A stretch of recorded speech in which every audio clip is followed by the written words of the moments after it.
But this is what happens when you take a regular business, you inject woke policies and try to influence government that puts, children first. OK, that's what Ron DeSantis is doing. Whatever their crazy flavor of the day is, they just went way too far. Let's take a listen to what DeSantis said about it. For whatever reason, Disney got on that bandwagon. They demagogued the bill. They lied about it, whatever, came out against it. You know what? My view is I was very clear about saying, you ain't influencing me. I'm standing strong right here, so it doesn't matter.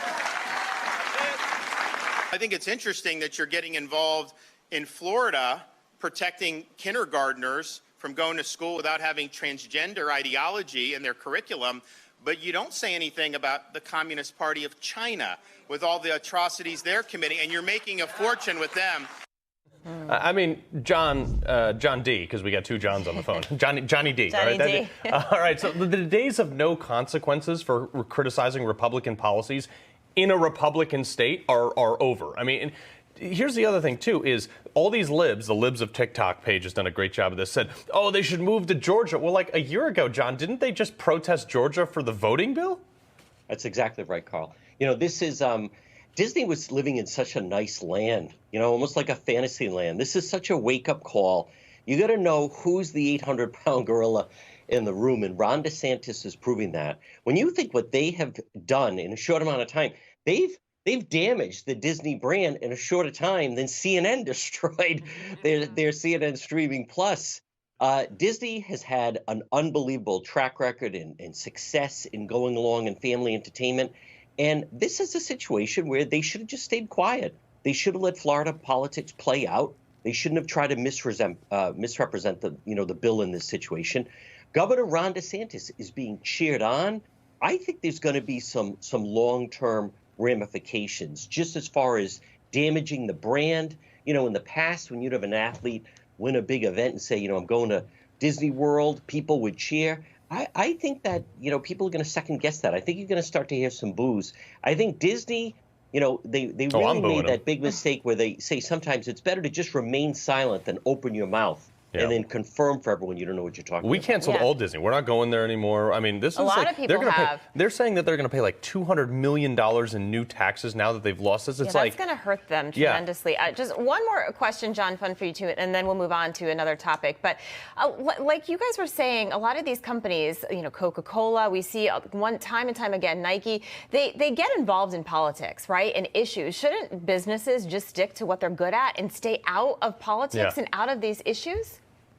Oh, no, that's impossible. The power to tax is the power to destroy. The power to regulate is the power to help have the government help your competitors. No, as long as we have a government as big and as powerful as this one and operates outside the Constitution, limits that we put into place in order to protect children. And supposedly that's Disney's brand. It's all about children. Right. Yeah. All right. Well, today is April 23rd, which is exactly 1 month away from the expiration of Title 42. And the situation at the border, it's already a mess. So the latest is a National Guard soldier is missing in Texas River after trying to rescue a migrant.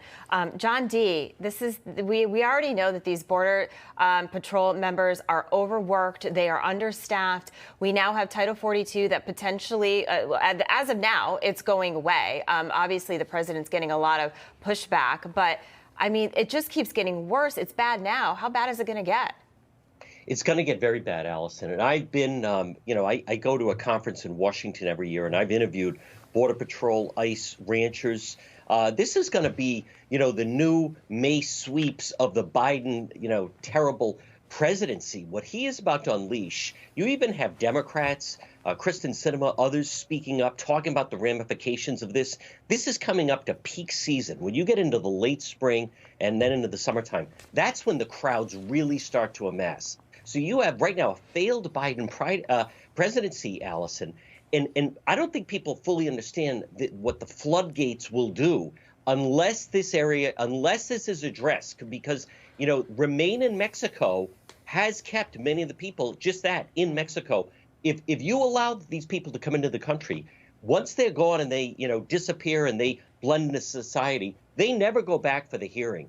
So this could Yeah. be, Yeah. this could, as Well, much that's as why we they're think giving the them free Biden presidency phones. Well, can't yeah, they get hope any they'll worse. just check This it could in. actually make things worse. Going to give them free phones. John Fund, this thing goes further than that. I mean, we've now lost an American troop trying to save these people who are coming across illegally. Like, this was Trump's whole thing, John, which was like, stay there until you can come in legally